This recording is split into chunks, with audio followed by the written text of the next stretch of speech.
वो भी कहता बेअंत है, बेअंत है। वो ब्रह्मा नूं नहीं अंत पिया, ब्रह्मा नहीं अंत पा सकिया, विष्णु नहीं अंत पा सकिया, माया ਉਹਦਾ अंत नहीं पा सकी। महाराज जदों कहते होने कुछ तो पता लगता, कहते आख आख रहे लिव लाए, आख मूँह दे नाल आख आख के ना वाहेगुरु वाहेगुरु वाहेगुरु करदियां करदियां उन्हें लिव ही लग जाती है। वो कहते कहते ਉਹਦੇ ਵਿੱਚ ही लीन हो जाते हैं। वो ਜਿਹਨੂੰ ਕਹਿੰਦਾ ਸੀ ਉਹਦਾ ही रूप बन जाता, ਉਹਦੇ ਵਿੱਚ ही मिल गया। ਹੁਣ रूप ਦਾ अंत कित्थों पैना? ਜਾਂ ਤਾਂ ਵੱਖਰੇ ਹੋ ਕੇ ਦ੍ਰਿਸ਼ਟਾ ਰੂਪ ਹੋ ਕੇ ਦੇਖੀਏ ਤਾਂ ਦੇਖ ਸਕਦੇ ਹਾਂ। ਪਰਮੇਸ਼ਰ ਤਾਂ ਦੇਖ ਸਕਦਾ ਆਪਾਂ ਸਾਰਿਆਂ ਨੂੰ, ਪਰ ਮਹਾਰਾਜ ਕਹਿੰਦੇ ਉਹ ਵੇਖੈ ਉਹਨਾਂ ਨਜ਼ਰ ਨਾ ਆਵੇ। ਆਪਾਂ ਨਹੀਂ ਉਹਨੂੰ ਦੇਖ ਸਕਦੇ, ਉਹ ਕਿੱਡਾ ਕੁ ਵੱਡਾ। ਉਹਨੂੰ ਆਪ ਨੂੰ ਹੀ ਪਤਾ ਕਿ ਮੇਰੀ ਸ੍ਰਿਸ਼ਟੀ ਕਿੰਨੀ ਕੁ ਵੱਡੀ ਬਣਾਈ ਹੈ ਮੈਂ, ਜਾਂ ਮੈਂ ਕਿੰਨਾ ਕੁ ਵੱਡਾ। ਜਿਨ੍ਹਾਂ ਨੇ ਵੀ ਉਹਦਾ ਅੰਤ ਪਾਉਣ ਦਾ ਯਤਨ ਕੀਤਾ, ਚਾਹੇ ਉਹਨਾਂ ਨੇ ਰਾਮ ਰਾਮ ਕਿਹਾ, ਉਹ ਰਾਮ ਦੇ ਵਿੱਚ ਹੀ ਲੀਨ ਹੋ ਗਏ। ਚਾਹੇ ਉਹਨਾਂ ਨੇ ਵਾਹਿਗੁਰੂ ਕਿਹਾ, ਉਹ ਵਾਹਿਗੁਰੂ ਕਰਦੇ ਵਾਹਿਗੁਰੂ 'ਚ ਹੀ ਲੀਨ ਹੋ ਗਏ। ਅੱਲਾ ਕਰਦੇ ਅੱਲਾ ਵਿੱਚ ਹੀ ਲੀਨ ਹੋ ਗਏ। ਭਾਈ ਅੰਤ ਨਹੀਂ ਪੈ ਸਕਦਾ, ਕਿਉਂਕਿ ਜਿਹੜਾ ਵੀ ਉਸ ਪਰਮੇਸ਼ਰ ਵੱਲ ਧਿਆਨ ਲਾ ਕੇ ਉਹਦਾ ਅੰਤ ਪਾਉਣ ਦਾ ਯਤਨ ਕਰਦਾ ਹੋਇਆ ਵਾਹਿਗੁਰੂ ਵਾਹਿਗੁਰੂ ਵਾਹਿਗੁਰੂ ਕਰਦਾ, ਉਹ ਉਹਦੇ ਵਿੱਚ ਹੀ ਲੀਨ ਹੋ ਜਾਂਦਾ। ਹੁਣ ਦੱਸੋ, ਨਾਨਕ ਲੀਨ ਭਇਓ ਗੋਬਿੰਦ ਸਿਉ ਜਿਉ ਪਾਣੀ ਸੰਗ ਪਾਣੀ। ਤੇ ਹੁਣ ਉਹ ਕਿਵੇਂ ਅੰਤ ਪਾ ਸਕਦਾ ਜਦੋਂ ਉਹੀ ਬਣ ਗਿਆ? ਸੋਈ ਫਿਰਕੈ ਤੂੰ ਭਇਆ ਜਾ ਕੋ ਕਹਿਤਾ ਔਰ। ਜਿਹਨੂੰ ਕਹਿੰਦਾ ਸੀ ਉਹ ਵਾਹਿਗੁਰੂ ਹੋਰ ਹੈ ਤੇ ਮੈਂ ਹੋਰ ਹੈ, ਜਦੋਂ ਵਾਹਿਗੁਰੂ ਵਾਹਿਗੁਰੂ ਕਰਨ ਲੱਗਿਆ ਤਾਂ ਇਉਂ ਨਜ਼ਰ ਆਇਆ ਕਿ ਮੈਂ ਉਹ ਆਪ ਹੀ ਹਾਂ, ਮੈਂ ਉਹ ਵਾਹਿਗੁਰੂ ਰੂਪ ਹੀ ਹਾਂ। ਉਹ ਮੈਂ ਕਿਹੜੇ ਚੱਕਰਾਂ 'ਚ ਪਿਆ ਹੋਇਆ ਸੀ? ਮੈਂ ਉਹਦਾ ਅੰਤ ਪਾਉਣਾ ਚਾਹਾਂ, ਮੈਂ ਖੁਦ ਹੀ ਉਹ ਆਪ ਹੈ। ਜਦੋਂ ਸੋਹੰ ਦੀ ਅਵਸਥਾ ਤੱਕ ਚਲਿਆ ਜਾਂਦਾ ਹੈ, ਉਦੋਂ ਜੀਵ ਉਹਦੇ ਵਿੱਚ ਹੀ ਲੀਨ ਹੋ ਜਾਂਦਾ। ਉਹਨੂੰ ਕਹਿੰਦੇ ਬ੍ਰਹਮ ਲੀਨ ਹੋ ਗਿਆ। ਉਹ ਚਲਿਆ ਗਿਆ ਤੁਰੀਆ ਅਵਸਥਾ ਤੱਕ, ਉਹ ਚਲਿਆ ਗਿਆ ਤੁਰੀਆ ਅਤੀਤ ਅਵਸਥਾ ਦਾ ਮਾਲਕ ਬਣ ਜਾਂਦਾ ਹੈ। ਉਹ ਮਹਾਰਾਜ ਕਹਿੰਦੇ ਇਹ ਚੱਕਰ ਛੱਡੋ ਅੰਤ ਪਾਉਣ ਵਾਲੇ, ਬਸ ਉਹਦਾ ਧਿਆਨ ਕਰੋ। ਵਾਹਿਗੁਰੂ ਦਾ, ਗੁਰੂ ਗ੍ਰੰਥ ਸਾਹਿਬ ਦਾ, ਸੱਚਖੰਡ ਦਾ ਸਰਬ ਵਿਆਪਕ ਰੂਪ ਧਿਆਨ ਕਰਕੇ ਆਖੋ ਵਾਹਿਗੁਰੂ ਵਾਹਿਗੁਰੂ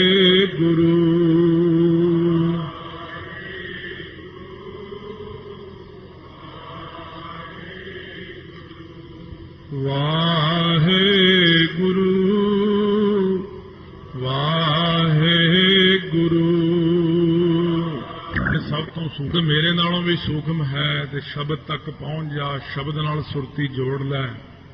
ਸ਼ਬਦ ਦੇ ਵਿੱਚੋਂ ਹੀ ਦਰਸ਼ਨ ਦੇਵਾਂਗਾ ਤੈਨੂੰ। ਜਦੋਂ ਵੀ ਦਰਸ਼ਨ ਹੋਣਗੇ ਸ਼ਬਦ ਵਿੱਚੋਂ ਹੀ ਹੋਣਗੇ ਤੈਨੂੰ। ਵਾਹਿਗੁਰੂ ਵਾਹਿਗੁਰੂ ਕਰਦੇ ਹੀ ਦਰਸ਼ਨ ਹੋਣਗੇ। ਸਤਿਗੁਰੂ ਗੁਰੂ ਨਾਨਕ ਦੇਵ ਮਹਾਰਾਜ ਕਹਿੰਦੇ ਜਿੰਨੇ ਵੀ ਲੋਕ ਉਹਦਾ ਅੰਤ ਪਾਉਣਾ ਚਾਹੁੰਦੇ ਨੇ, ਜਿਹੜੇ ਵੀ ਆਖਦੇ ਨੇ ਆਖ ਆਖ ਰਹੇ ਲਿਵ ਲਾਏ। ਧੰਨ ਗੁਰੂ ਨਾਨਕ ਦੇਵ ਮਹਾਰਾਜ ਸੱਚੇ ਪਾਤਸ਼ਾਹ ਜਪਜੀ ਸਾਹਿਬ ਦੇ ਵਿੱਚ ਕਿਰਪਾ ਕਰ ਰਹੇ ਨੇ ਆਪਣੇ ਤੇ ਕਿ ਆਖ ਆਖ ਰਹੇ ਲਿਵ ਲਾਏ। ਕਹਿ ਕਹਿ ਕੇ ਉਹਦੇ ਵਿੱਚ ਹੀ ਜੁੜ ਜਾਂਦੇ ਨੇ, ਲਿਵ ਲਾ ਲੈਂਦੇ ਨੇ। ਕੌਣ ਕੌਣ ਕਹਿੰਦੇ ਮਹਾਰਾਜ? ਅੱਖ ਹੈ ਵੇਦ, ਜਿਹੜੇ 4 ਵੇਦ ਨੇ ਨਾ, ਇਹ ਕਹਿੰਦੇ ਨੇ ਪਰਮਾਤਮਾ ਦਾ ਨਾਮ ਜਪਦੇ ਨੇ। ਵੇਦ ਪਾਠ, ਜਿਹੜੇ ਵੇਦਾਂ ਦਾ ਪਾਠ ਕਰਨ ਵਾਲੇ ਨੇ, ਇਹ ਵੀ ਕਹਿੰਦੇ ਨੇ। ਬ੍ਰਹਮਾ ਵੀ ਕਹਿੰਦਾ, ਜਿਹਨੇ ਵੇਦ ਲਿਖੇ ਨੇ।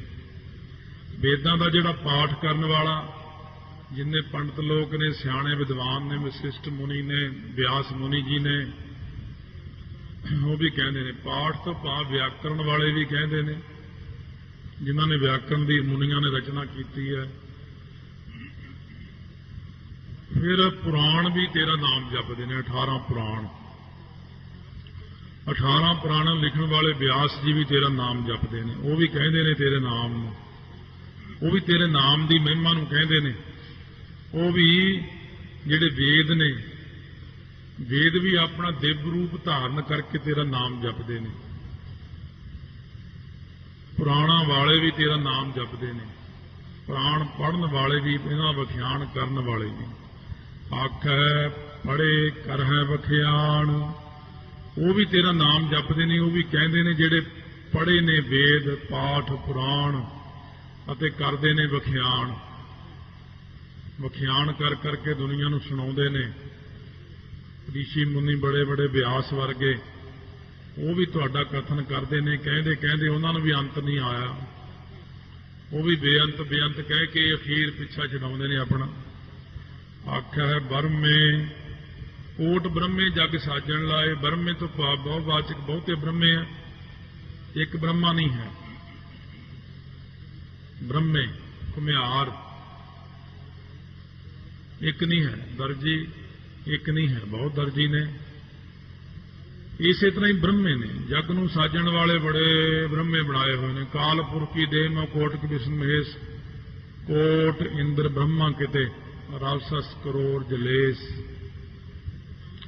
ਇੰਦਰ ਨਾਮੇ ਬ੍ਰਾਹਮਣ ਦੇ ਪੁੱਤਰਾਂ ਨੇ ਕਿਹਾ, ਦਸਾਂ ਨੇ, ਅਸੀਂ ਵੀ ਬ੍ਰਹਮਾ ਵਾਂਗੂ ਸ੍ਰਿਸ਼ਟੀ ਰਚਣਾ ਚਾਹੁੰਦੇ ਹਾਂ। ਉਸ ਵਕਤ ਉਹ ਕਹਿਣ ਲੱਗਿਆ ਵੀ ਉਹ ਬ੍ਰਹਮਾ ਨੇ ਤਪ ਕੀਤਾ, ਤੁਸੀਂ ਕਰ ਲਓ। ਜਦ ਇਹਦੇ 10 ਲੜਕਿਆਂ ਨੇ ਤਪ ਕੀਤਾ, ਪਰਮੇਸ਼ਰ ਨੇ ਪੁੱਛਿਆ ਕੀ ਇੱਛਾ? ਕਹਿੰਦੇ ਅਸੀਂ ਸ੍ਰਿਸ਼ਟੀ ਰਚਣ ਦੀ ਸ਼ਕਤੀ ਚਾਹੁੰਦੇ ਹਾਂ। ਕਹਿੰਦੇ ਜਾਓ, ਤੁਹਾਨੂੰ ਸ਼ਕਤੀ ਦਿੱਤੀ। ਇਸ ਕਰਕੇ ਬ੍ਰਹਮਿਆਂ ਦਾ ਕੋਈ ਅੰਤ ਨਹੀਂ। ਬ੍ਰਹਮੇ ਵੀ ਆਖਦੇ ਨੇ, ਸਹੰਸਰ ਮੂੰਹਾਂ ਵਾਲਾ ਬ੍ਰਹਮਾ ਵੀ ਆਖਦਾ ਹੈ। ਆਖਿਆ ਇੰਦ, ਇੰਦ ਤੋਂ ਭਾਵ ਇੰਦਰ ਦੇਵਤਾ ਵੀ ਤੇ ਇੰਦ ਚੰਦਰਮਾ ਨੂੰ, ਇਹ ਦੋਨੋਂ ਇੱਕੋ ਹੀ ਨਾਮ ਨੇ ਇਹ, ਕਿਉਂਕਿ ਕਈ ਵਾਰ ਇੱਕੋ ਹੀ ਨਾਮ ਰਲ ਜਾਂਦੇ ਨੇ ਆਪਸ ਵਿੱਚ। ਸੋ ਜਿਵੇਂ ਥੋੜਾ ਥੋੜਾ ਫਰਕ ਹੈ ਨਾਮਾਂ ਦੇ ਵਿੱਚ। ਸ਼ਿਵ, ਸ਼ਿਵ ਤਾਂ ਕਹਿੰਦੇ ਪਰਮੇਸ਼ਰ ਨੂੰ, ਕਲਿਆਣ ਸਰੂਪ ਨੂੰ। ਜੇ ਕਹਦੀ ਸ਼ਿਵ ਜੀ ਤਾਂ ਉਹ ਦੂਸਰਾ ਸ਼ਿਵ ਜੀ ਭੋਲੇਨਾਥ। ਤੇ ਕਈ ਲੋਕ ਫਿਰ ਸ਼ਿਵ ਦਾ ਅਰਥ ਸ਼ਿਵ ਜੀ ਵੱਲ ਨੂੰ ਲਾ ਲੈਂਦੇ ਨੇ। ਇਸੇ ਤਰ੍ਹਾਂ ਇੰਦ, ਇੰਦਰ ਨੂੰ ਵੀ ਕਿਹਾ। ਅੱਗੇ ਚੱਲ ਕੇ ਵੀ ਫਿਰ ਇੱਕ ਵਾਰੀ ਵਰਣਨ ਕਰ ਦੇਣਗੇ, ਪਰ ਇਹਦੇ ਨਾਲ ਨਾਲ ਇੰਦ ਚੰਦਰਮਾ ਨੂੰ ਵੀ ਕਿਹਾ। ਕਿਉਂ ਕਹਿੰਦੇ ਨੇ ਇੰਦਰ ਵਰਗੇ ਦੇਵਤੇ ਜਦੋਂ ਸਹੰਸਰਦਾਨ ਦੇ ਇੰਦਰ ਰਵਾਇਆ, ਜਦੋਂ ਇੰਦਰ ਨੇ ਬੜੀ ਭਾਰੀ ਗਲਤੀ ਕੀਤੀ, ਸਰਾਪ ਹੋ ਗਿਆ, ਜਾਂ ਤੇਰੇ ਸਰੀਰ ਤੇ ਇਹੋ ਜਿਹੇ ਵਿਆਈਆਂ ਫਟ ਜਾਣ, ਤੇਰੇ 1000 ਵਿਆਈਆਂ ਫਟ ਗਈਆਂ ਸਰੀਰ ਤੇ। ਫੁੱਲ ਕਮਲ ਦੇ ਫੁੱਲਾਂ ਦੀ ਬਗੀਚੀ 'ਚ ਜਾ ਕੇ ਲੁਕ ਗਿਆ। ਸਾਰੇ ਲੱਭਦੇ ਰਹੇ। ਅਖੀਰ ਜਦੋਂ ਜਾ ਕੇ ਲੱਭਿਆ ਤਾਂ ਬ੍ਰਹਮਾ ਜੀ ਨੇ ਕਿਹਾ, ਕਹਿੰਦਾ ਮਹਾਰਾਜ ਮੇਰਾ ਕੋਈ ਹੁਣ ਹਾਲ ਨਹੀਂ, ਬੁਰਾ ਹਾਲ ਹੈ। ਸਾਰੇ ਸਰੀਰ ਵਿੱਚੋਂ ਖੂਨ ਚੋਵੇ, ਵਿਆਈਆਂ ਫਟੀਆਂ, ਦਰਦ ਨਾਲ ਕਰਾਉਂਦਾ ਫਿਰਦਾ। ਗਲਤੀ ਬੜੀ ਭਾਰੀ ਕਰ ਲਈ, ਕਲੰਕ ਖੱਟ ਲਿਆ ਬੜਾ ਵੱਡਾ। ਬ੍ਰਹਮਾ ਜੀ ਕਹਿੰਦੇ ਦੇਖ ਹੁਣ ਕੋਈ ਇਹਦਾ ਇਲਾਜ ਨਹੀਂ, ਇੱਕੋ ਹੀ ਇਲਾਜ ਹੈ ਹੁਣ। ਕਹਿੰਦੇ ਕੀ? ਕਹਿੰਦੇ ਬਸ ਇੱਕ ਜਗ੍ਹਾ ਸਮਾਧੀ ਲਾ ਕੇ ਬਹਿ ਜਾ ਤੇ ਰਾਮ ਰਾਮ ਕਰੀ ਚੱਲ, ਤੈਨੂੰ ਹੋਰ ਕੋਈ ਇਲਾਜ ਨਹੀਂ ਇਹਦਾ। ਬਾਕੀ ਮੇਰੇ ਕੋਲੋਂ ਬਹਿ ਕੇ ਪਰਮੇਸ਼ਰ ਦੀ ਕਥਾ ਸੁਣਿਆ ਕਰ। ਜਦ ਤੂੰ ਕਥਾ ਸੁਣੇਗਾ ਤੇਰੇ ਮਨ 'ਚ ਸ਼ਰਧਾ ਪੈਦਾ ਹੋਵੇਗੀ ਪਰਮੇਸ਼ਰ ਪ੍ਰਤੀ, ਪਰਮੇਸ਼ਰ ਦੇ ਨਾਮ ਨੂੰ ਜਪੇਗਾ ਤਾਂ ਕਿਰਪਾ ਹੋਵੇਗੀ। ਜਦ ਇੰਦਰ ਨੇ ਪਰਮੇਸ਼ਰ ਦਾ ਨਾਮ ਜਪਿਆ, ਉਹ ਸਾਰੇ ਸਰੀਰ ਦੇ ਉੱਤੇ 1000 ਨੇਤਰ ਬਣ ਗਏ। ਇਸ ਪ੍ਰਕਾਰ ਜਿਹੜਾ ਚੰਦਰਮਾ ਹੈ, ਚੰਦਰਮਾ ਜਦ ਕਲੰਕੀ ਹੋ ਗਿਆ, ਇਹ ਵੀ ਇਹਦੇ ਨਾਲ ਹੀ ਸੀ, ਦੋਵੇਂ ਇਕੱਠੇ ਹੀ ਸੀਗੇ। ਸੋ ਗੌਤਮ ਤਪੇ ਦੀ ਇਸਤਰੀ ਨਾਲ ਕੁਕਰਮ ਕੀਤਾ ਸੀ ਇਹਨਾਂ ਨੇ। ਉਸ ਵਕਤ ਚੰਦਰਮਾ ਕਹਿੰਦਾ ਜੀ ਮੇਰਾ ਕਲੰਕ ਕਿਵੇਂ ਲਹੇ? ਕਹਿੰਦੇ ਹੁਣ ਤੂੰ ਵੀ ਰਾਮ ਰਾਮ ਹੀ ਕਰਿਆ ਕਰ। ਬਸ ਰਾਮ ਤੋਂ ਬਿਨਾ ਕੋਈ ਕਲੰਕ ਲਾ ਨਹੀਂ ਸਕਦਾ ਕਿਸੇ ਦਾ। ਕਲੰਕ ਲੈਣਾ ਤਾਂ ਨਹੀਂ ਹੈ, ਪਰ ਰਾਮ ਰਾਮ ਕਰਿਆ ਕਰ, ਲੈ ਜਾਊਗਾ ਹੌਲੀ ਹੌਲੀ। ਪਛਤਾਤਾਪ ਬੜੀ ਵੱਡੀ ਚੀਜ਼ ਹੈ। ਇੰਦਰ ਦੇਵਤਾ ਮਹਾਰਾਜ ਗੁਰੂ ਰਾਮਦਾਸ ਜੀ ਕੋਲ ਵੀ ਆਇਆ ਸੀ ਗੁਪਤ ਰੂਪ ਦੇ ਵਿੱਚ। ਕਹਿੰਦਾ ਮਹਾਰਾਜ ਇਹ ਜਿਹੜਾ ਕਲੰਕ ਲੱਗ ਗਿਆ ਇਹ ਲਹਿੰਦਾ ਨਹੀਂ, ਮੈਂ ਸਾਰਿਆਂ ਕੋਲ ਜਾਇਆ, ਤੁਹਾਡੇ ਤੋਂ ਬਿਨਾਂ ਕੋਈ ਕਲੰਕ ਲਾ ਨਹੀਂ ਸਕਦਾ। ਗੁਰੂ ਰਾਮਦਾਸ ਮਹਾਰਾਜ ਕਹਿਣ ਲੱਗੇ ਹਾਂ ਇਹ ਤਾਂ ਲੈਣਾ ਨਹੀਂ ਹੈ। ਕਹਿੰਦਾ ਮਹਾਰਾਜ ਤੁਸੀਂ ਵੀ ਉਹੀ ਬਚਨ ਕਰ ਦਿੱਤਾ, ਮੇਰਾ ਮਨ ਤੜਫਦਾ ਰਹਿੰਦਾ ਕਲੰਕ ਲੱਗਣ ਕਰਕੇ। ਮਹਾਰਾਜ ਕਹਿੰਦੇ ਤੜਫਿਆ ਨਾ ਕਰੋ, ਆਪਾਂ ਨੂੰ ਇਹੀ ਕਿਹਾ ਤੜਫਿਆ ਨਾ ਕਰੋ। ਕਹਿੰਦੇ ਕੀ ਕਰੀਏ? ਕਹਿੰਦੇ ਭਾਣਾ ਵੀ ਕੋਈ ਚੀਜ਼ ਹੁੰਦੀ ਆ, ਭਾਣਾ ਮੰਨਿਆ ਕਰੋ। ਉਹਦੇ ਭਾਣੇ ਅਨੁਸਾਰ ਇੰਦਰ ਤੈਨੂੰ ਉਹਨੇ ਪ੍ਰੇਰ ਦਿੱਤਾ, ਭਾਣੇ ਵਿੱਚ ਕੁਕਰਮ ਹੋ ਗਿਆ, ਸਮਝ ਲੈ ਭਾਣੇ 'ਚ ਹੀ ਕਲੰਕ ਲੱਗ ਗਿਆ, ਤੇ ਭਾਣੇ ਅੰਦਰ ਰਹਿ ਕੇ ਸ਼ਾਂਤ ਹੋ ਸਕਦਾ ਤੇਰਾ ਮਨ। ਫਿਰ 6 ਸ਼ਬਦ ਮਹਾਰਾਜ ਨੇ ਇੰਦਰ ਨੂੰ ਉਚਾਰਨ ਕਰਕੇ ਸ਼ਾਂਤੀ ਬਖਸ਼ੀ। ਇਸ ਕਰਕੇ ਸਤਿਗੁਰੂ ਮਹਾਰਾਜ ਕਹਿੰਦੇ ਨੇ ਜਿਹੜੇ ਸ਼ਬਦ ਆਉਂਦੇ ਆਪੇ ਕੰਡਾ ਤੋਲ ਤਰਾਜੀ ਆਪੇ ਤੋਲ ਤਲਾਇਆ, ਉਹ 6 ਸ਼ਬਦ ਨੇ ਇਕੱਠੇ ਪਿਆਰੇ ਪਿਆਰੇ। ਉਹਨਾਂ 'ਚ ਬਹੁਤ ਇਸ ਅੱਖਰ ਦੀ ਵਰਤੋਂ ਕੀਤੀ ਹੈ। आखै गोपी तै गोविंद, गोपी गोपियां 16,108 ਤੇ ਗੋਬਿੰਦ ਕ੍ਰਿਸ਼ਨ ਜੀ ਨੂੰ ਕਿਹਾ। ਗੋਪੀਆਂ ਵੀ ਜਾਪ ਕਰਦੀਆਂ, ਗੋਬਿੰਦ ਵੀ। 562 ਅੰਗ ਤੇ 10ਵੇਂ ਗ੍ਰੰਥ ਵਿੱਚ ਮਹਾਰਾਜ ਨੇ ਲਿਖਿਆ, ਜਦ ਗੋਪੀਆਂ ਬੁੜੀਆਂ ਹੋ ਗਈਆਂ ਬਹੁਤ, ਕ੍ਰਿਸ਼ਨ ਜੀ ਕਹਿੰਦੇ ਹੁਣ ਤੁਸੀਂ ਬੜਾ ਯੋਗ ਅਭਿਆਸ ਕਰ ਲਿਆ, ਕਹਿੰਦੇ ਹੁਣ ਆਓ ਕਰੋ ਗਿਆਨ ਪ੍ਰਾਪਤ ਕਰੋ। ਫਿਰ ਉਹਨਾਂ ਸਾਰੀਆਂ ਨੂੰ ਬਿਠਾ ਕੇ ਕ੍ਰਿਸ਼ਨ ਜੀ ਨੇ ਗਿਆਨ ਉਪਦੇਸ਼ ਦਿੱਤਾ ਸੀ।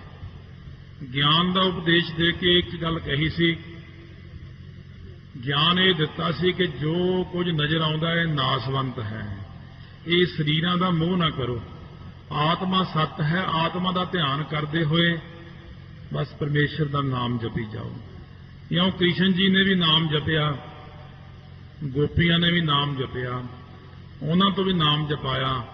ਕ੍ਰਿਸ਼ਨ ਜੀ ਨੇ ਆਪਣੀ ਪਰਜਾ ਨੂੰ ਵੀ ਇਹ ਗੱਲ ਕਹਿਤੀ ਕਿ ਨਾਮ ਜਪੇ ਬਿਨਾਂ ਭਲਾ ਨਹੀਂ ਹੋਣਾ ਕਿਸੇ ਦਾ, ਰਾਸ ਰੰਗ ਜਿੰਨੇ ਮਰਜ਼ੀ ਕਰੀ ਜਾਓ। ਔਰ ਜਿਹੜਾ ਨਾਮ ਹੈ ਇਹ ਸਾਰਿਆਂ ਨਾਲੋਂ ਸ਼੍ਰੋਮਣੀ ਜਨਾਤਾ ਗੋਪੀਆਂ ਨੂੰ।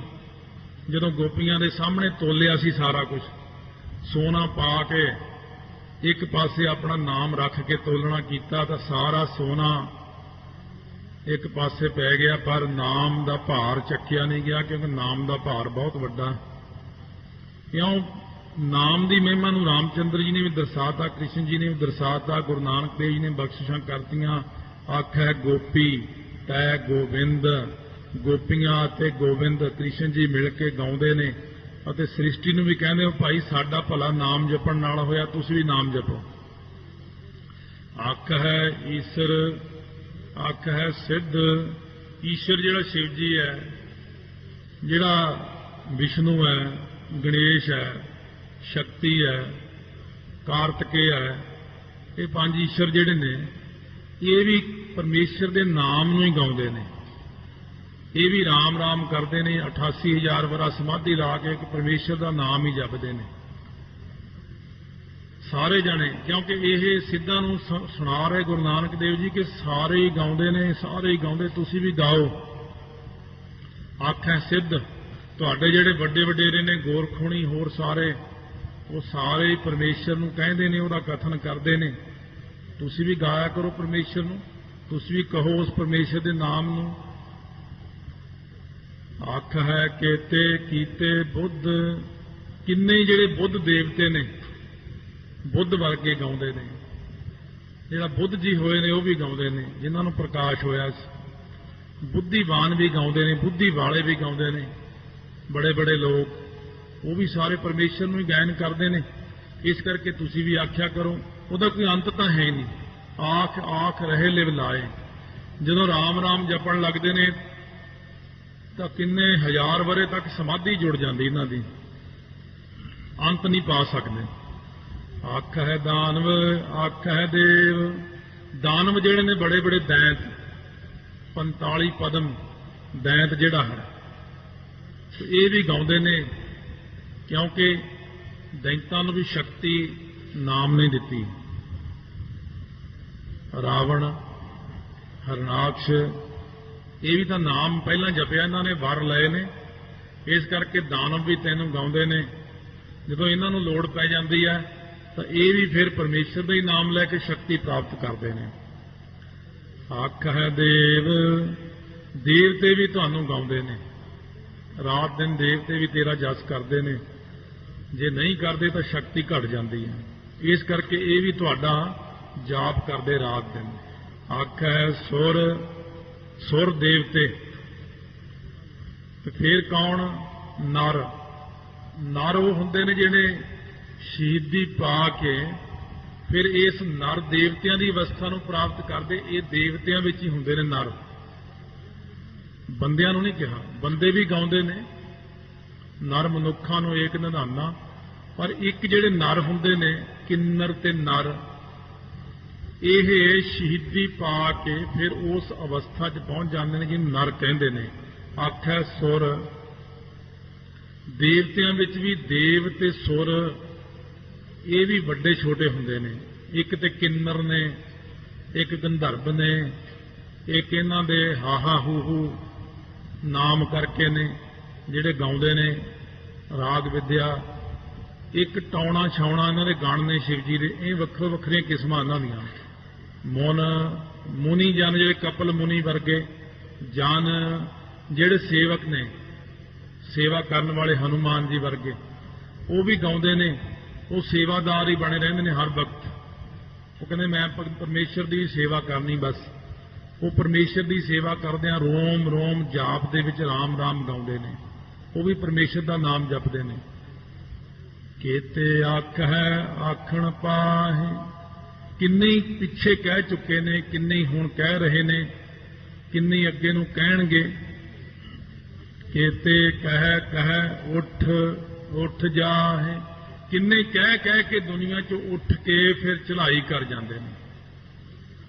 ਹੋਰ ਉੱਪਰ ਉੱਠ ਕੇ ਫਿਰ ਚਲੇ ਜਾਂਦੇ ਨੇ। ਕਿੰਨੇ ਕਹਿ ਕੇ ਉੱਠਦੇ ਨੇ, ਉੱਪਰ ਉੱਠਦੇ ਨੇ ਦੇਹ ਦੇ ਆਸ ਤੋਂ, ਮਾਇਆ ਮਮਤਾ ਤੋਂ, ਕਾਮ ਕ੍ਰੋਧ ਲੋਭ ਮੋਹ ਹੰਕਾਰ ਤੋਂ ਉੱਪਰ ਉੱਠ ਕੇ ਫਿਰ ਉੱਠ ਜਾਹੇ। ਫਿਰ ਕਿੱਥੇ ਚਲੇ ਜਾਂਦੇ? ਉੱਠ ਕੇ ਦਸਮ ਦੁਆਰ ਤੱਕ ਚਲੇ ਜਾਂਦੇ ਨੇ। ਫਿਰ ਅਖੀਰ ਉੱਠ ਕੇ ਸੱਚਖੰਡ ਨੂੰ ਚਲੇ ਜਾਂਦੇ ਨੇ। ਇਉਂ ਕਹਿ ਕੇ ਜਿਉਂ ਆਪਾਂ ਕਹੀ ਜਾਂਦੇ ਹਾਂ ਤਿਉਂ ਆਪਣੀ ਅਵਸਥਾ ਹੋਰ ਉੱਪਰ ਉੱਠੀ ਜਾਂਦੀ ਹੈ। ਵਾਹਿਗੁਰੂ ਵਾਹਿਗੁਰੂ ਵਾਹਿਗੁਰੂ ਕਰਦੇ ਹਾਂ, ਨਾਮ ਜਪਦੇ ਹਾਂ, ਬਾਣੀ ਪੜ੍ਹਦੇ ਹਾਂ। ਅਵਸਥਾ ਅੱਜ ਹੋਰ ਹੈ, ਕੱਲ ਹੋਰ ਹੈ, ਪਰਸੋਂ ਹੋਰ ਅਵਸਥਾ ਹੀ ਉੱਪਰ ਚਲੀ ਜਾਂਦੀ। ਜਿਵੇਂ ਨਿਤਾਨੰਦ ਪੰਡਤ ਨੂੰ ਸਿੱਖਾਂ ਨੇ ਕਿਹਾ ਸੀ ਕਿ 4 ਪਹਿਰ ਵਿੱਚ ਸੱਚਖੰਡ ਜਾਂਦਾ, 2 ਪਹਿਰ ਵਿੱਚ ਜਾਂਦਾ, ਤੀਜਾ ਕਹਿੰਦਾ 1 ਪਹਿਰ ਵਿੱਚ, ਚੌਥਾ ਕਹਿੰਦਾ ਅੱਖਾਂ ਬੰਦ ਕਰਾਂ ਸੱਚਖੰਡ 'ਚ ਹੁੰਨਾ, ਖੋਲ੍ਹਦਾ ਇੱਥੇ ਹੁੰਨਾ। ਇਹਨੇ ਪਰਮੇਸ਼ਰ ਦੇ ਨਾਮ ਨੂੰ ਜਪ ਕੇ ਕਹਿ ਕੇ ਅਵਸਥਾ ਵਿੱਚ ਵੀ ਉੱਠ ਜਾਂਦੇ ਨੇ ਤੇ ਉੱਠ ਕੇ ਦੁਨੀਆ ਵਿੱਚੋਂ ਵੀ ਚਲੇ ਜਾਂਦੇ ਨੇ। ਕੱਲੇ ਆਵੈ ਨਾਨਕਾ ਸੱਦੇ ਉੱਠੀ ਜਾਹੇ, ਇਹ ਉਹੀ ਉੱਠੀ ਅੱਖਰ ਹੈ। ਕਿਤੇ ਕਹਿ ਕੇ ਉੱਠ ਜਾਹੇ, ਉੱਠ ਕੇ ਚਲੇ ਜਾਂਦੇ ਨੇ। ਕਈ ਤਾਂ ਉਹੀ ਉੱਠ ਕੇ ਚਲੇ ਜਾਂਦੇ ਨੇ, ਆਏ ਬੈਠੇ ਉੱਠ ਕੇ ਚਲੇ ਗਏ ਦੁਨੀਆ 'ਚ। ਜਿਨ੍ਹਾਂ ਦਾ ਕੰਮ ਹੈ ਖਾਣਾ ਪੀਣਾ ਹੱਸਣਾ ਸੌਣਾ, ਵਿਸਰ ਗਿਆ ਹੈ ਮਰਨਾ, ਖਸਮ ਵਿਸਾਰ ਖੁਆਰੀ ਕੀਨੀ, ਧ੍ਰਿਗ ਜੀਵਨ ਨਹੀਂ ਰਹਿਣਾ, ਉਹ ਤਾਂ ਐਵੇਂ ਉੱਠ ਕੇ ਚਲੇ ਜਾਂਦੇ ਨੇ। ਇੱਕ ਉਹ ਨੇ ਜਿਹੜੇ ਆਪਣੇ ਅੰਦਰਲੀ ਅਵਸਥਾ ਨੂੰ ਉਠਾ ਕੇ ਫੇਰ ਉੱਠ ਕੇ ਜਾਂਦੇ ਨੇ ਦੁਨੀਆ 'ਚੋਂ। ਉਹਨਾਂ ਬਾਰੇ ਆਪਾਂ ਇਹ ਕਹਿ ਸਕਦੇ ਹਾਂ, ਜਿਵੇਂ ਕਬੀਰ ਜੀ ਨੇ ਕਿਹਾ ਕਿ ਜਬ ਹਮ ਆਏ ਜਗਤ में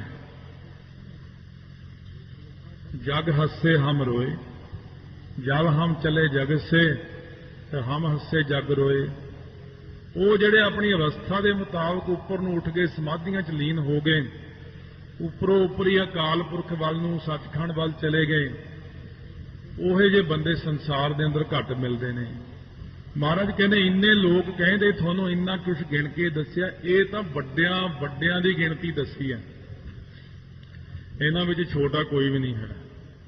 ਸਿਰਫ ਜਿਹੜੇ ਬਹੁਤ ਉੱਚੇ ਵਿਅਕਤੀ, ਉਹਦਾ ਨਾਮ ਜਪਣ ਵਾਲੇ ਦੇਵਤੇ ਆਦਿਕ ਨੇ, ਉਹਨਾਂ ਦਾ ਮਹਾਰਾਜ ਸੱਚੇ ਪਾਤਸ਼ਾਹ ਕਹਿੰਦੇ ਜੇ ਇੰਨੇ ਹੋਰ ਵੀ ਬਣਾ ਦਈਏ, ਪਰਮੇਸ਼ਰ ਇੰਨੇ ਬੰਦੇ ਜਿੰਨੇ ਤੁਹਾਨੂੰ ਕਥਨ ਕੀਤੇ ਨੇ, ਇਹਦੇ ਨਾਲੋਂ ਵੀ 10-10 ਗੁਣਾ, 100-100 ਗੁਣਾ, 1000 ਗੁਣਾ ਵੀ ਇੰਨੇ ਦੇਵਤੇ ਨਰ ਕਿੰਨਰ ਈਸ਼ਰ ਸਿੱਧ ਬੁੱਧ ਬਣਾ ਦਈਏ ਨਾ, ਬ੍ਰਹਮੇ ਇੰਦਰ ਗੋਪੀ ਗੋਬਿੰਦ ਬਣਾ ਦਈਏ ਹਜ਼ਾਰਾਂ ਗੁਣੇ ਵੀ, ਤਾਂ ਆਖ ਨਾ ਸਕੈ ਕੋਈ ਕੇ, ਤਾਂ ਵੀ ਕੋਈ ਜਿਹੜਾ ਉਹ ਪਰਮੇਸ਼ਰ ਨੂੰ ਕਹਿ ਨਹੀਂ ਸਕਦਾ। ਕੋਈ ਵੀ ਨਹੀਂ ਕਹਿ ਸਕਦਾ। ਕੌਣ ਹੈ ਜਿਹੜਾ ਕਹਿ ਸਕਦਾ? ਫਿਰ ਵੀ ਨਹੀਂ ਕਹਿ ਸਕਣਾ, ਕਿਉਂਕਿ ਇਹਨਾਂ ਬੰਦਿਆਂ ਦੀ ਸਮਰੱਥਾ ਹੀ ਇੱਥੇ ਤੱਕ ਹੈ। ਇਹਨਾਂ ਦੇ ਜਿੰਨੇ ਦਿਮਾਗ ਨੇ, ਇਹਨਾਂ ਨੇ ਇੱਥੋਂ ਤੱਕ ਹੀ ਸੋਚ ਸਕਣਾ। ਜਿੰਨੀ ਕਿਸੇ ਨੂੰ ਬੁੱਧੀ ਮਿਲੀ ਹੈ ਉਨੀ ਕੀ ਠੀਕ ਹੈ। ਉਹਦੇ ਮੁਤਾਬਕ ਆਪ ਆਪਣੀ ਬੁੱਧ ਹੈ ਜੇਤੀ, ਵਰਨਤ ਪੈਨ ਤੋਂ ਹੈ ਤੇਤੀ। ਜਿੰਨੀ ਕੁ ਬੁੱਧੀ ਦਿੱਤੀ ਹੈ ਉਹਨਾਂ ਕੁ ਕਥਨ ਕਰਦੇ ਨੇ। ਹੁਣ ਤਾਈਆਂ ਫਿਰ ਕਹਿ ਦਿੰਦੇ ਨੇ ਵਿੱਚ ਵੀ ਸਾਨੂੰ ਸਮਝ ਨਹੀਂ ਲੱਗਦੀ, ਅਸੀਂ ਇਹ ਅਰਥ ਜਾਣਦੇ ਨਹੀਂ, ਅਸੀਂ ਇਹ ਪੜ੍ਹੇ ਨਹੀਂ। ਹੁਣ ਬੁੱਧੀ ਇੰਨੀ ਅਸੀਂ ਕੀ ਕਰੀਏ? ਜਦ ਬੁੱਧੀ ਇਹਦੇ ਉੱਤੇ ਉੱਠੀ ਨਹੀਂ ਕਦੇ, ਕਿਸੇ ਬ੍ਰਹਮ ਗਿਆਨੀ ਦੀ ਸੰਗਤ ਤਾਂ ਨਹੀਂ ਹੋਈ ਕਦੇ, ਬਸ ਐਵੇਂ ਕਿਤਾਬਾਂ 'ਚੋਂ ਪੜ੍ਹ ਲਿਆ, ਉੱਥੋਂ ਪੜ੍ਹ ਲਿਆ। ਜਦ ਤੱਕ ਕਿਸੇ ਪ੍ਰੈਕਟੀਕਲੀ ਗੁਰਸਿੱਖ ਦੀ ਸੰਗਤ ਨਹੀਂ ਹੁੰਦੀ, ਉਹ ਵੀ ਬਹੁਤ ਹਾਈ ਕਲਾਸ, ਬਹੁਤ ਉੱਚੀ ਅਵਸਥਾ ਦੇ ਮਾਲਕ, ਜਦ ਉਹਨਾਂ ਦੀ ਸੰਗਤ ਹੁੰਦੀ ਹੈ ਤਾਂ ਪਰਦੇ ਖੁੱਲ੍ਹਦੇ ਨੇ ਜਾ ਕੇ ਵੀ ਇਹ ਤਾਂ ਕੁਝ ਹੋਰ ਹੀ ਚੀਜ਼ ਹੈ, ਸਾਡੀ ਤਾਂ ਸਮਝ ਤੋਂ ਹੀ ਸਾਰਾ ਕੁਝ ਪਰੇ ਹੈ। ਇਹ ਤਾਂ ਅੰਤ ਹੀ ਨਹੀਂ ਆਉਂਦਾ। ਇੱਕ ਇੱਕ ਗੁਰਬਾਣੀ ਦੇ ਅੱਖਰ ਦਾ ਹੀ ਅੰਤ ਨਹੀਂ ਆਉਂਦਾ ਆਪਾਂ ਨੂੰ। ਸਤਿਗੁਰੂ ਮਹਾਰਾਜ ਬਖਸ਼ਿਸ਼ ਕਰਦੇ ਨੇ, ਅੰਦਰਲੇ ਪਰਦੇ ਖੁੱਲਣ ਲੱਗਦੇ ਨੇ, ਅੰਦਰੋਂ ਤਹਿਾਂ ਉਗੜਦੀਆਂ ਨੇ। ਜਦੋਂ ਇੰਨਾ ਵੱਡਾ ਬ੍ਰਹਿਮੰਡ ਨਜ਼ਰ ਆਉਂਦਾ ਹੈ, ਕੋਈ ਹਿਸਾਬ ਨਹੀਂ, ਅਰਥਾਂ ਦਾ ਹੀ ਕੋਈ ਗਿਆਨ ਨਹੀਂ ਹੁੰਦਾ। ਜਦ ਸਤਿਗੁਰੂ ਮਹਾਰਾਜ ਕਦੇ ਕਦੇ ਕਿਸੇ ਸਿੰਘ ਨੂੰ ਅਰਥ ਦੱਸਦੇ ਨੇ, ਇੱਕ ਵਾਰ 10ਵੇਂ ਪਾਤਸ਼ਾਹ ਮਹਾਰਾਜ ਕਿਸੇ ਸਿੰਘ ਨੂੰ ਕਹਿਣ ਲੱਗੇ, ਇੱਥੇ ਹੀ ਰਹਿੰਦਾ ਪਟਿਆਲੇ ਜੀ, ਕਹਿੰਦੇ ਇਹਦਾ ਅਰਥ ਦੱਸ। ਜਦ ਕਿ ਦਰਸ਼ਨ ਦੇਣ ਮਹਾਰਾਜ ਉਹਨੂੰ ਕਹਿੰਦੇ ਇਹਦਾ ਅਰਥ ਦੱਸ। ਨੈਨੋ ਨੀਰ ਬਹਿ ਤਨ ਖੀਨਾ, ਭਏ ਕੇਸ ਦੁੱਧ ਬਾਨੀ, ਰੁੱਧਾ ਕੰਠ ਸ਼ਬਦ ਨਹੀਂ ਉਚਰਾਵ, ਕਿਆ ਕਰੇ ਪ੍ਰਾਨੀ। ਕਹਿੰਦੇ ਮਹਾਰਾਜ ਜਦੋਂ ਆਦਮੀ ਬੁੱਢਾ ਹੁੰਦਾ, ਅੱਖਾਂ 'ਚੋਂ ਪਾਣੀ ਜਾਂਦਾ, ਨੈਨੋ ਨੀਰ ਬਹਿ ਤਨ ਖੀਨਾ, ਸਰੀਰ ਕਮਜ਼ੋਰ ਹੋ ਜਾਂਦਾ ਹੈ, ਭਏ ਕੇਸ ਦੁੱਧ ਬਾਨੀ, ਚਿੱਟੇ ਵਾਲ ਹੋ ਜਾਂਦੇ ਨੇ, ਕੰਠ ਰੁਕ ਜਾਂਦਾ ਹੈ, ਬੋਲ ਨਹੀਂ ਹੁੰਦਾ। ਹੁਣ ਕੀ ਕਰੇ ਪ੍ਰਾਣੀ। ਅਬ ਹੋਏ ਬੈਨ ਵੈਦ ਬਨਵਾਰੀ, ਹੁਣ ਤਾਂ ਰੱਬ ਹੀ ਹੈ ਜੇ ਵੈਦ ਬਣੇ। ਮਹਾਰਾਜ ਕਹਿੰਦੇ ਬਸ ਹੋਰ ਨਹੀਂ ਕੋਈ ਭਾਵ ਇਹਦਾ ਬਣਦਾ। ਕਹਿੰਦੇ ਮਹਾਰਾਜ ਸਾਡੀ ਤਾਂ ਇੰਨੀ ਬੁੱਧੀ, ਤੁਸੀਂ ਦੱਸੋ। ਮਹਾਰਾਜ ਕਹਿੰਦੇ ਅਸੀਂ ਤਾਂ ਇਉਂ ਲਿਖਿਆ, ਜਿਹੜੇ ਬਹੁਤ ਬੈਰਾਗੀ ਪੁਰਸ਼ ਨੇ ਨਾ, ਨਾਮ ਜਪਣ ਵਾਲੇ, ਜਦੋਂ ਉਹਨਾਂ ਦੇ ਬੈਰਾਗ ਆਉਂਦਾ ਨਾ, ਉਦੋਂ ਨੈਨੋ ਨੀਰ ਬਹਿ। ਕਹਿੰਦੇ ਇਹਦਾ ਮੁੱਖ ਭਾਵ ਅਸਲ ਵਿੱਚ ਇਹ, ਤੁਸੀਂ ਹੋਰ ਕਿਤੇ ਲਾ ਲੈਂਦੇ ਹੋ ਗੱਲ ਨੂੰ। ਕਹਿੰਦੇ ਮੁੱਖ ਭਾਵ ਹੈ ਨੈਨੋ ਨੀਰ ਬਹਿ, ਅੱਖਾਂ 'ਚੋਂ ਪਾਣੀ ਜਾਂਦਾ ਹੈ, ਤਨ ਖੀਨਾ, ਰੋਟੀ ਪਾਣੀ ਉਹ ਖਾਂਦੇ ਨਹੀਂ, ਸੌਂਦੇ ਉਹ ਨਹੀਂ, ਸਰੀਰ ਉਹਨਾਂ ਦਾ ਕਮਜ਼ੋਰ ਹੋ ਜਾਂਦਾ ਬਰਾਗ ਦੇ ਵਿੱਚ ਆ ਕੇ। ਭਏ ਕੇਸ ਦੁੱਧ ਬਾਨੀ, ਨਾਮ ਜਪਣ ਵਾਲਿਆਂ ਦੇ ਜਦੋਂ ਬਹੁਤ ਸਿਰ ਦਾ ਜ਼ੋਰ ਲੱਗ ਜਾਂਦਾ, ਕਹਿੰਦੇ ਛੇਤੀ ਕੇਸ ਚਿੱਟੇ ਹੋ ਜਾਂਦੇ ਨੇ। ਆ ਜਿਹੜੇ ਬਹੁਤਾ ਨਾਮ ਜਪਦੇ, ਜਾਂ ਤਾਂ ਸਿਰ 'ਚ ਕੇਸ ਰਹਿੰਦੇ ਹੀ ਨਹੀਂ, ਕਿਉਂ ਜਦ ਇੰਨਾ ਪਾਠ ਕਰਨਾ, ਇੰਨਾ ਕਰਨਾ, ਕਾਹਨੂੰ ਰਹਿੰਦੇ ਸਿਰ 'ਚ ਕੇਸ। ਫਿਰ ਚਿੱਟੇ ਵੀ ਹੋ ਜਾਂਦੇ। ਮਹਾਰਾਜ ਕਹਿੰਦੇ ਛੇਤੀ। ਰੁੱਧਾ ਕੰਠ, ਕਹਿੰਦੇ ਜਦੋਂ ਅੱਜ ਸਿਮਰਨ ਚੱਲਦਾ, ਕੰਠ ਦੇ ਵਿੱਚ ਕੰਠ ਰੁਕ ਜਾਂਦਾ, ਉਦੋਂ ਫਿਰ ਸ਼ਬਦ ਨਹੀਂ ਉਚਰਿਆ, ਥੁੱਕ ਵੀ ਨਹੀਂ ਲੰਘਾਇਆ ਜਾਂਦਾ, ਬੋਲ ਵੀ ਨਹੀਂ ਹੁੰਦਾ। ਕਹਿੰਦੇ ਆਪ ਕਿਆ ਕਰੇ ਪ੍ਰਾਨੀ। ਕਹਿੰਦੇ ਫਿਰ ਉਦੋਂ ਬੰਦਾ ਤੜਫਦਾ ਵੀ ਹੁਣ ਕੀ ਕਰੀਏ। ਕਹਿੰਦੇ ਆਪ ਹੋਏ ਵੈਦ ਬਨਵਾਰੀ, ਕਹਿੰਦੇ ਵੀ ਸਾਡੇ ਕੋਲ ਆਇਓ, ਫਿਰ ਅਸੀਂ ਕਿਰਪਾ ਕਰਾਂਗੇ, ਫਿਰ ਥੋੜਾ ਜਾਪ ਚਲਾਵਾਂਗੇ ਅੱਗੇ। ਕਹਿੰਦਾ ਮਹਾਰਾਜ ਅੱਛਾ ਇਹ ਅਰਥ ਹੈ। ਕਹਿੰਦੇ ਅਸੀਂ ਤਾਂ ਹੋਰ ਹੀ ਲਾਉਂਦੇ। ਮਹਾਰਾਜ ਕਹਿੰਦੇ ਆਪੋ ਆਪਣੀ ਅਵਸਥਾ ਮੁਤਾਬਕ ਅਰਥ ਹੁੰਦਾ। ਤੁਸੀਂ ਆਪਣਾ ਲਾਈ ਜਾਂਦੇ ਹੋ, ਕੋਈ ਆਪਣਾ ਲਾਈ ਜਾਂਦਾ, ਉੱਥੇ ਫਲਾਨਾ ਆਪਣਾ ਲਾਈ ਜਾਂਦਾ। ਕਹਿੰਦੇ ਅਸਲ ਅਰਥ ਤਾਂ ਇਹੀ ਲਿਖਿਆ। ਉਹ ਕਈ ਉਹਨੂੰ ਸਿੰਘ ਨੂੰ ਮਹਾਰਾਜ ਨੇ ਅਰਥ ਸੁਣਾਏ ਸੀ, ਮੈਂ ਇੱਕੋ ਹੀ ਅਰਥ ਤੁਹਾਨੂੰ ਸੁਣਾਇਆ। ਤੇ ਇਸ ਕਰਕੇ ਜਦ ਮਹਾਰਾਜ ਹੀ ਕੋਈ ਅਰਥ ਕਰਦੇ ਨੇ, ਆ ਜਿਹੜਾ ਸ਼ਬਦ ਆਉਂਦਾ ਹਸਤੀ ਸਿਰਜਿਓ ਅੰਕ ਸਹਿਰਣ ਜਿਉ ਸਿਰ ਦੇ, ਬਾਬਾ ਓਮਕਾਰ ਸਿੰਘ ਦੁਆਬੇ 'ਚ ਹੋਏ ਨੇ, ਚੜ੍ਹਾਈ ਕਰ ਗਏ ਹੁਣ ਤਾਂ ਉਹ। ਕਹਿੰਦੇ ਜਦ ਮੈਂ ਇਹਦੀ ਕਥਾ ਕਰਕੇ ਜਾ ਕੇ ਲੰਮਾ ਪੈ ਗਿਆ ਅੰਦਰ ਕਮਰੇ 'ਚ, ਤਾਂ ਕਹਿੰਦੇ ਉਹ ਚੰਗੀ ਅਵਸਥਾ ਦੇ ਮਾਲਕ ਸੀ। ਕਹਿੰਦੇ ਹਵਾ ਦੇ ਵਿੱਚੋਂ ਹੀ ਐ ਬੜਾ ਪ੍ਰਕਾਸ਼ ਹੋਇਆ, ਇੱਕਦਮ ਬੜੇ ਤਕੜੇ ਮਹਾਤਮਾ ਪ੍ਰਗਟ ਹੋ ਗਏ। ਕਹਿੰਦੇ ਓਂਕਾਰ ਸਿਆਂ ਕਿੱਧਰ ਤੁਰਿਆ ਫਿਰਦਾ, ਕੀ ਅਰਥ ਕਰਿਆ ਆ ਤੂੰ ਉੱਥੇ। ਕਹਿੰਦੇ ਜੀ ਹਾਥੀ ਦੇ ਸਿਰ ਤੇ ਜਿਵੇਂ ਕੁੰਡਾ ਵਾ ਨਾ, ਆਪਣੇ ਅਰਥ ਬਣਾ ਕੇ ਸੁਣ, ਜਿਵੇਂ ਆਮ ਪੜ੍ਹਦੇ ਟੀਕਿਆਂ 'ਚ। ਉਹ ਕਹਿੰਦੇ ਇਹ ਅਰਥ ਨਹੀਂ ਹੈ ਇਹਦੇ ਅਰਥ ਇਸ ਤਰ੍ਹਾਂ ਲੱਗਣੇ ਨੇ, ਇਸ ਤਰ੍ਹਾਂ ਲਾਇਆ ਕਰੋ। ਫੇਰ ਜਾ ਕੇ ਕਿਤੇ ਉਹਨੂੰ ਸਮਝ ਲੱਗੀ। ਕਿਉਂ ਜੇ ਤਾਂ 10ਵੇਂ ਪਾਤਸ਼ਾਹ ਨੇ ਜਦ ਕਥਾ ਕੀਤੀ ਸੀ, ਤਾਂ ਉਦੋਂ ਅਰਥ ਜਿਹੜੇ ਸੀ ਨਾ, ਮਹਾਰਾਜ ਨੇ ਬੜੇ ਡੂੰਘਾਈ ਵਾਲੇ ਅਰਥ ਕੀਤੇ ਸੀ। ਇਹ ਹੌਲੀ ਹੌਲੀ ਅੱਜ ਦੇ ਯੁੱਗ 'ਚ ਅਰਥ ਘਟ ਕੇ ਉਹ ਸਿੰਗਲ ਪੰਕਤੀਆਂ ਅਰਥ ਬਣ ਗਏ। ਮੇਰੇ ਖਿਆਲ 'ਚ ਅੱਗੇ ਨੂੰ ਇਦੋਂ ਵੀ ਹੋਰ ਹੋ ਜਾਊਗਾ ਸੌਖਾ ਕੰਮ, ਵੀ ਇਸ ਤੋਂ ਵੀ ਛੋਟਾ ਬਣਾਓ ਅਰਥ, ਸਾਨੂੰ ਸਮਝ ਲੱਗ। ਕਿਉਂ ਜਿੰਨੀਆਂ ਬੁੱਧੀਆਂ ਘਟਦੀਆਂ ਜਾਂਦੀਆਂ ਨੇ, ਓਨੇ ਅਰਥ ਘਟਦੇ ਜਾਂਦੇ ਨੇ। ਵਾਸਤਵ ਦੇ ਵਿੱਚ ਤਾਂ ਇਹ ਅਵਸਥਾ ਵਾਲੇ ਸਿੰਘਾਂ ਵਾਸਤੇ ਅਰਥ ਹੁੰਦੇ ਨੇ। ਆਮ ਬੰਦੇ ਜਿਹੜੇ ਸੰਸਾਰੀ ਜੀਵ ਨੇ, ਇਹਨਾਂ ਨੂੰ ਅਰਥ ਨਾ ਤਾਂ ਸਮਝ ਲੱਗਦੀ, ਨਾ ਇਹਨਾਂ ਦੀ ਕੋਈ ਅਵਸਥਾ ਹੁੰਦੀ ਹੈ। ਇਸ ਕਰਕੇ ਇੰਨੇ ਕੀ ਅਰਥ ਬਹੁਤ ਹੁੰਦੇ ਨੇ, ਜਿੰਨੇ ਸਤਿਗੁਰੂ ਮਹਾਰਾਜ ਨੇ ਬਖਸ਼ਿਸ਼ ਕੀਤੇ ਨੇ। ਤੋ ਸਤਿਗੁਰੂ ਕੱਲ ਨੂੰ ਕਿਰਪਾ ਕਰਨਗੇ, ਅੱਗੇ ਬਖਸ਼ਿਸ਼ਾਂ ਕਰਨ। ਮਿਹਨਤ ਕਰੋ, ਅਭਿਆਸ ਕਰੋ, ਸਿਮਰਨ ਕਰੋ, ਵੱਧ ਤੋਂ ਵੱਧ ਬਾਣੀ ਪੜ੍ਹੋ। ਜੇ ਵਾਹਿਗੁਰੂ ਕਿਸੇ ਇੱਕ ਤੇ ਵੀ ਕਿਰਪਾ ਕਰ ਦਿਓ, ਬਾਕੀਆਂ ਨੂੰ ਵੀ ਦੱਸ ਸਕੇ ਵੀ ਵਾਕਈ ਬਈ ਇਹ ਤਾਂ ਕੁਝ ਹੋਰ ਹੀ ਕਹਾਣੀ ਹੈ, ਇੱਥੇ ਤਾਂ ਕੋਈ ਸਮਝ ਹੀ ਨਹੀਂ ਲੱਗਦੀ। ਇਹ ਤਾਂ ਸਾਰਿਆਂ ਨਾਲੋਂ ਵੱਡਾ ਸ਼੍ਰੋਮਣੀ ਕਰਮੀ ਆਪਾਂ ਨੂੰ ਕਰਨਾ ਚਾਹੀਦਾ। ਤੇ ਨਾਮ ਜਪ ਕੇ ਮਹਾਰਾਜ ਸਾਡੀ ਵੀ ਇਹੋ ਜਿਹੀ ਅਵਸਥਾ ਬਣ ਜਾਏ, ਜਿਸ ਕਰਕੇ ਸਾਡੇ ਅੰਦਰੋਂ ਵੀ ਇਹੋ ਜਿਹੇ ਪਰਦੇ ਖੁੱਲ ਜਾਣ ਕਿ ਅੰਦਰਲੇ ਸਾਰੇ ਪਰਦੇ ਖੁੱਲ ਕੇ ਇੱਕ ਬ੍ਰਹਮ ਜੋਤ ਦੇ ਵਿੱਚ ਅਸੀਂ ਵੀ ਜਾ ਕੇ ਲੀਨ ਹੋ ਸਕੀਏ। ਵਾਹਿਗੁਰੂ ਵਾਹਿਗੁਰੂ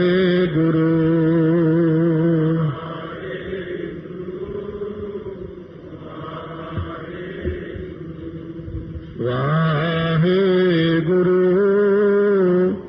ਵਾਹਿਗੁਰੂ